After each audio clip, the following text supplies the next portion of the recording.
नमस्कार दोस्तों, कैसे हैं आप लोग। आई होप आप लोग अच्छे होंगे और आपकी तैयारी भी बेहतरीन चल रही होगी। तो बीपीएससी टीआरई 4 के लिए हमारी एनसीईआरटी पर आधारित ईवीएस की क्लास स्टार्ट हो चुकी है, जिसमें आज की प्रमुख टॉपिक है पर्यावरणीय संस्थाएं एवं संगठन।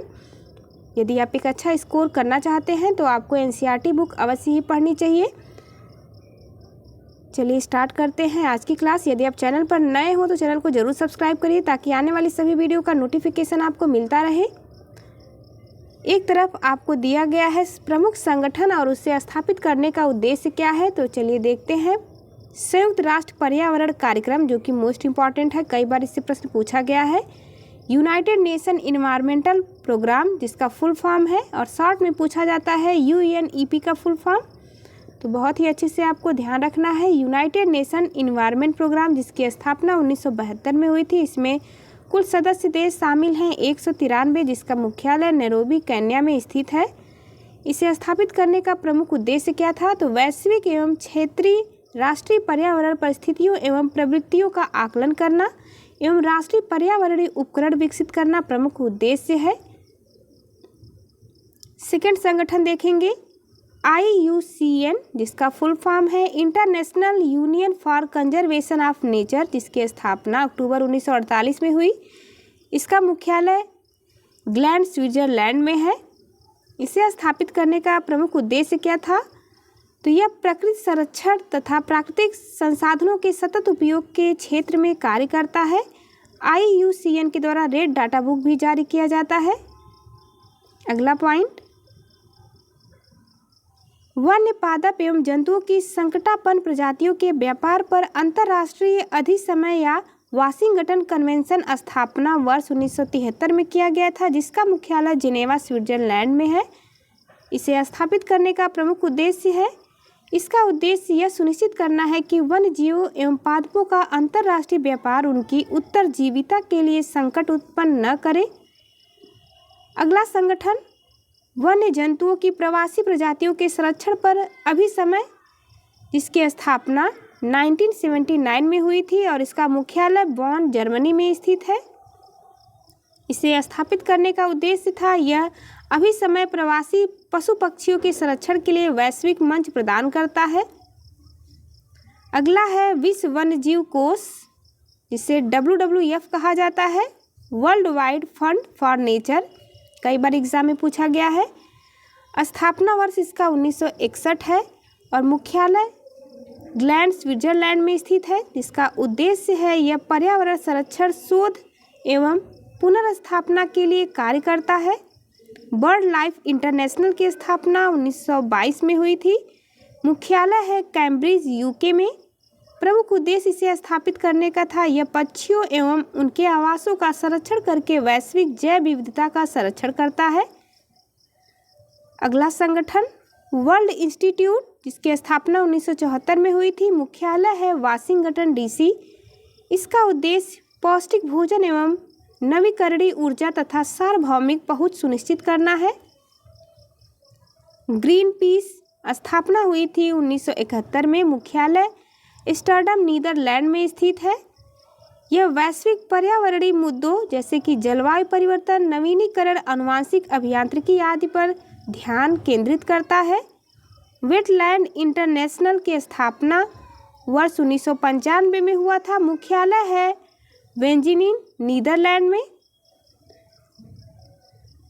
इसका उद्देश्य था, यह आर्द्र भूमियों के क्षरण को रोकने एवं नष्ट आर्द्र भूमियों को पुनः पूर्वावस्था में लाने के लिए कार्य करता है। Wetlands international. अगला संगठन है रॉटरडम कन्वेंशन, जो कि स्थापना इसका हुआ 1998 में। मुख्यालय है रॉटरडम नीदरलैंड में। प्रमुख उद्देश्य इसका याद रखेंगे, इसका उद्देश्य मानव स्वास्थ्य एवं पर्यावरण को हानिकारक प्रभाव से सुरक्षा हेतु पक्षकार राष्ट्रों के मध्य हानिकारक अपशिष्टों के अंतर्राष्ट्रीय के संबंध में व्यापार पर सहकारी प्रयासों पर बल देना है। स्टॉकहोम सम्मेलन 2001 में इसकी स्थापना हुई थी। मुख्यालय स्टॉकहोम स्वीडन में स्थित है। प्रमुख उद्देश्य देख लेते हैं, यह अनवरत जैविक प्रदूषकों के प्रयोग को समाप्त करने अथवा उन पर प्रतिबंध लगाने के लिए कार्य करता है। इन्वायरमेंट के हम मिसलेनियस प्रश्नों को देखेंगे। ये वीडियो आपके लिए मोस्ट इम्पॉर्टेंट होगी ईवीएस के लिए। क्योंकि इससे प्रश्न जो कि मोस्ट इम्पॉर्टेंट होते हैं उन्हीं को यहाँ पर शामिल किया जाता है। स्टार्ट करते हैं। पगमार्क तकनीकी का प्रयोग किस लिए किया जाता है? तो यह वन्य जंतुओं की जनसंख्या के आकलन के लिए पगमार्क तकनीकी का प्रयोग करते हैं। एजेंडा 21 का संबंध किससे है? सतत विकास से है, जो कि रियो डी जेनेरियो के पृथ्वी सम्मेलन 1992 में प्रस्तुत हुआ था। इको मार्क क्या होता है? इको मार्क यह पर्यावरण अनुकूलन उत्पादों को भारतीय मानक ब्यूरो द्वारा प्रदान किया जाता है। यह एक प्रमाणन चिन्ह होता है। इको मार्क अनेकों बार यह प्रश्न एग्जाम में पूछा गया है। ग्लोबल 500 पुरस्कार किस क्षेत्र में विशेष उपलब्धियों हेतु दिया जाता है? तो यह पर्यावरण संरक्षण के क्षेत्र में दिया जाता है ग्लोबल 500 पुरस्कार। बॉक्स में दिए गए पॉइंट बेहद ही महत्वपूर्ण होते हैं। ग्लोबल 500 पुरस्कार वर्ष 1987 में संयुक्त राष्ट्र पर्यावरण कार्यक्रम यानी कि UNEP द्वारा स्थापित किया गया था।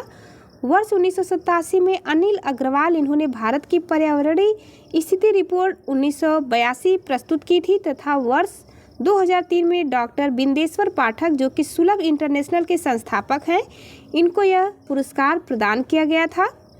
किस देश में प्रत्येक माह के अंतिम शनिवार को राष्ट्रीय स्वच्छता दिवस मनाया जाता है? सिएरा लियोन में मनाया जाता है प्रत्येक माह के अंतिम शनिवार को राष्ट्रीय स्वच्छता दिवस।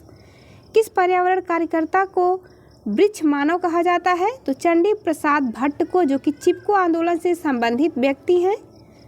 राजीव गांधी पर्यावरण पुरस्कार किस लिए प्रदान किया जाता है? यह स्वच्छ प्रौद्योगिकी एवं विकास के क्षेत्र में योगदान के लिए प्रदान किया जाने वाला पुरस्कार है। राष्ट्रीय पर्यावरण इंजीनियरिंग शोध संस्थान यानी कि इसे नीरी कहा जाता है शॉर्ट फॉर्म में, कहाँ स्थित है? यह नागपुर में स्थित है। EVS के लिए ये वीडियो आपके लिए मोस्ट इम्पॉर्टेंट होगी। यदि आप 4 वीडियो देख लेते हैं EVS की तो इससे बाहर एक भी प्रश्न आपका नहीं जाएगा। बहुत ही कम समय में इस बुक को आप तैयार करके एक बेहतर स्कोर प्राप्त कर सकते हैं। अगला पॉइंट देखेंगे। पेरियार गेम अभ्यारण्य केरल में किस लिए प्रसिद्ध है? तो यह बाघों के लिए प्रसिद्ध है। Indian institute of ecology and environment कहाँ अवस्थित है? यह नई दिल्ली में स्थित है। Indian institute of ecology and environment. Bharat सरकार द्वारा किस वर्ष केंद्रीय गंगा प्राधिकरण का गठन किया गया? वर्ष 1982 में इसका गठन हुआ है। कई बार पूछा गया प्रश्न है। इसके एक एक पॉइंट बेहद ही इंपॉर्टेंट होंगे, इसलिए आपको कोई भी पॉइंट मिस नहीं करना है। बार बार इसे आपको रिवीजन के थ्रू याद रखना है। भारत की जलवायु परिवर्तन पर प्रथम राष्ट्रीय कार्य योजना कब प्रकाशित हुई? वर्ष 2008 याद रखेंगे। भारतीय वन्यजीव संस्थान कहाँ स्थित है? देहरादून उत्तराखंड में स्थित है भारतीय वन्यजीव संस्थान। हरित अर्थव्यवस्था में हरित GDP की संकल्पना प्रस्तुत करने वाला प्रथम देश कौन सा है? राइट आंसर होगा चीन। पारिस्थितिकी अस्थायी मितव्ययिता है, यह किस आंदोलन का नारा था? यह चिपको आंदोलन का नारा है। अगला पॉइंट देखेंगे। राष्ट्रीय कृषि वानिकी अनुसंधान केंद्र कहाँ स्थित है? झांसी उत्तर प्रदेश में स्थित है। अमृता देवी स्मृति पुरस्कार किस लिए दिया जाता है? तो वन एवं वन्य जीवों की सुरक्षा हेतु किए गए कार्यों के लिए दिया जाता है। कौन सा जंतु विश्व वन्य जीव कोष का शुभंकर है? तो यह है पांडा। अगला पॉइंट। पृथ्वी विज्ञान मंत्रालय के गठन से पूर्व इस मंत्रालय का नाम क्या था? महासागर विकास मंत्रालय इसका पूर्व नाम था। यमुना एक्शन प्लान औपचारिक रूप से कब प्रारंभ किया गया था? वर्ष 1993 में। सासाकावा पुरस्कार किस क्षेत्र में प्रदान किया जाता है? तो यह पर्यावरण संरक्षण एवं प्रबंधन के क्षेत्र में सासाकावा नामक पुरस्कार प्रदान किया जाता है। कुछ आंदोलन यहाँ पर दिए गए हैं जो कि एग्जाम में आपके बार बार पूछे जाते हैं और उनसे संबंधित व्यक्तियों के नाम। इससे प्रश्न आने की पूरी संभावना है क्योंकि प्रीवियस ईयर में ये प्रश्न पूछे गए हैं। चिपको आंदोलन से संबंधित व्यक्ति हैं सुंदरलाल बहुगुणा, गौरा देवी, चंडी प्रसाद भट्ट। नर्मदा बचाओ आंदोलन से संबंधित है मेधा पाटकर, बाबा आमटे। मैती आंदोलन से संबंधित हैं कल्याण सिंह रावत और बिश्नोई आंदोलन से संबंधित हैं संत जाभोजी और अमृता देवी बिश्नोई। अगला पॉइंट देखेंगे। प्रथम पृथ्वी शिखर सम्मेलन कहाँ आयोजित किया गया था? रियो डी जेनेरियो ब्राजील में आयोजित हुआ था। यह 1992 में। अंतर्राष्ट्रीय सौर गठबंधन का प्रथम शिखर सम्मेलन किस शहर में आयोजित हुआ था? नई दिल्ली में आयोजित हुआ 2018 में। कृषि वैज्ञानिक MS स्वामीनाथन को UNEP द्वारा फादर ऑफ इकोनॉमिक इकोलॉजी की उपाधि दी गई है। अगला देखेंगे अंतर्राष्ट्रीय पर्यावरणीय सम्मेलन एवं संधियाँ कौन कौन सी हुई हैं जो कि एग्जाम में बार बार पूछी जाती हैं, उन्हीं को यहाँ पर शामिल किया गया है। तो आपको एक एक पॉइंट को बहुत ही अच्छे से देखना है। स्टार्ट करते हैं। सम्मेलन वर्ष और निर्णय क्या हुआ यहाँ पर दिया गया है। अंतर्राष्ट्रीय मानव पर्यावरण सम्मेलन जो कि स्टॉकहोम सम्मेलन ये पर्यावरण का मैग्ना कार्टा कहलाता है, वर्ष 1972 में हुआ। निर्णय इसमें क्या लिया गया, तो संयुक्त राष्ट्र पर्यावरण कार्यक्रम यानी कि UNEP की स्थापना की गई। 5 जून को पर्यावरण दिवस मनाने का निर्णय लिया गया और मानव विकास और पर्यावरण के मध्य संघर्ष को कम करने के दिशा निर्देश यहाँ पर प्रथम प्रयास किया गया। अगला पॉइंट देखेंगे हेलसिंकी सम्मेलन जो कि 1974 में हुआ है, सामुद्रिक पर्यावरण की सुरक्षा के लिए हेलसिंकी सम्मेलन हुआ। अगला है लंदन सम्मेलन जो कि 1975 में हुआ है, समुद्र में कचरे के निस्तारण का प्रतिषेध किया गया। इस सम्मेलन के तहत यूरोपीय वन्यजीव व प्राकृतिक निवास क्षेत्र संरक्षण सम्मेलन 1979 में हुआ, प्रजाति संरक्षण की बात की गई इसमें। वियना सम्मेलन स्टार लगाएंगे 1985 में हुआ है, ओजोन परत का संरक्षण के लिए इसमें प्रावधान किया गया। मॉन्ट्रियल प्रोटोकॉल 1987 में हुआ, ओजोन परत के संरक्षण के लिए पहला अंतर्राष्ट्रीय समझौता हुआ जिसे कि मॉन्ट्रियल प्रोटोकॉल कहते हैं। 16 सितंबर को प्रत्येक वर्ष ओजोन संरक्षण दिवस भी मनाया जाता है।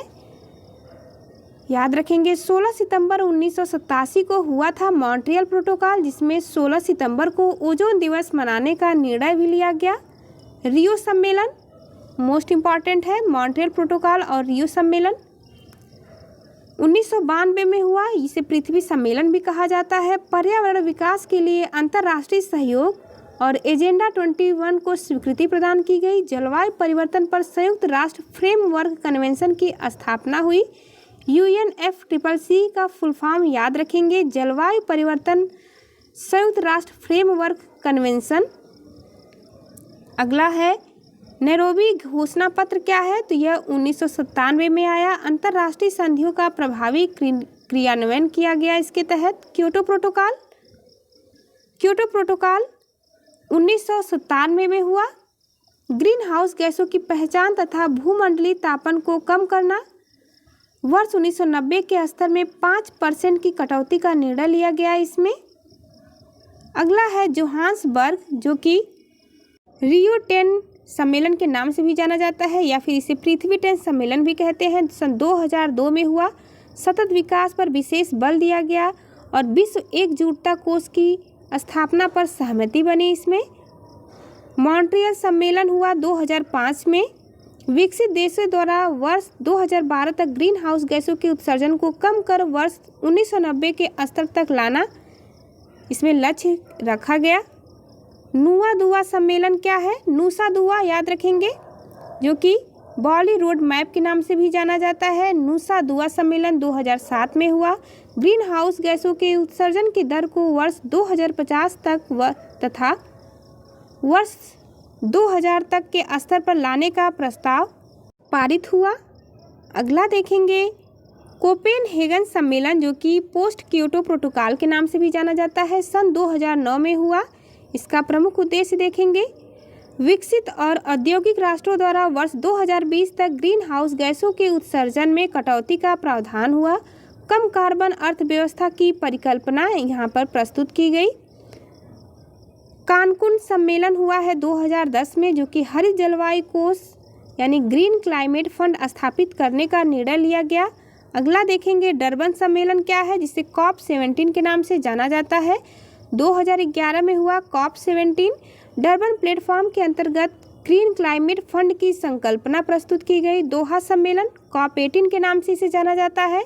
2012 में हुआ। क्लीन डेवलपमेंट मैकेनिज्म यानी कि CDM के मैकेनिज्म के अंतर्गत प्रदूषण कम करने का प्रयास किया गया। रियो 20 सम्मेलन यह पृथ्वी 20 सम्मेलन के नाम से भी जाना जाता है, 2012 में हुआ था। पृथ्वी सम्मेलन के 2 दशक पूरे होने के उपलक्ष्य में संयुक्त राष्ट्र का सतत विकास सम्मेलन जिसमें द फ्यूचर वी वांट मसौदा प्रस्तुत किया गया। हरित व्यवस्था पर बल दिया गया। वार्सा सम्मेलन क्या है, एग्जाम में पूछा जाता है। इसे COP18 के नाम से जानते हैं। 2013 में हुआ। ग्रीन क्लाइमेट फंड बनाने पर सहमति बनी इसमें। लीमा सम्मेलन जो कि COP20 के नाम से जानते हैं 2014 में हुआ। वर्ष 2070 तक ग्रीन हाउस गैसों के उत्सर्जन को समाप्त करने के लिए विश्व के देशों की प्रतिबद्धताएं स्वीकृति इसमें प्रदान की गई। अगला देखेंगे पेरिस सम्मेलन COP18 COP21 के नाम से जाना जाता है। 2015 में हुआ COP21। कार्बन उत्सर्जन लक्ष्यों हेतु कानूनी रूप से बाध्यकारी संधि इसमें की गई। नेक्स्ट पॉइंट देखेंगे बाब इगली सम्मेलन जो कि मोरक्को में हुआ। इसे COP22 के नाम से जाना जाता है। 2016 में हुआ। इसका प्रमुख उद्देश्य था हमारी जलवायु और सतत विकास के लिए मराकेश कार्रवाई की उद्घोषणा। COP23 जो कि बॉन सम्मेलन के नाम से जाना जाता है, यह जर्मनी में हुआ। 2017 में फिजी मोमेंटम फॉर, अगला पॉइंट, इम्प्लीमेंटेशन प्रस्तुत किया गया इसमें जो कि इम्पॉर्टेंट है। कोटोवाई सम्मेलन पोलैंड में हुआ। COP24 के नाम से जाना जाता है। सन 2018 में हुआ। पेरिस समझौते के क्रियान्वयन पर विस्तृत इसमें नियमावली बनाई गई। मैड्रिड सम्मेलन स्पेन में हुआ जो कि COP25 के नाम से जाना जाता है। 2019 में जलवायु परिवर्तन से जूझ रहे देशों की मदद के लिए घोषणा का समर्थन किया गया। कोविड-19 महामारी के कारण नवंबर 2020 में ग्लासगो स्कॉटलैंड में होने वाले COP26 को स्थगित कर दिया गया था। अब आपको वर्तमान में हुए COP सम्मेलन को याद रखना है। यहाँ पर आपकी EVS की क्लास कंप्लीट होती है। मिलते हैं आपसे अगले सब्जेक्ट के साथ। तब तक के लिए नमस्कार। जाते जाते चैनल को लाइक शेयर सब्सक्राइब करना ना भूलें।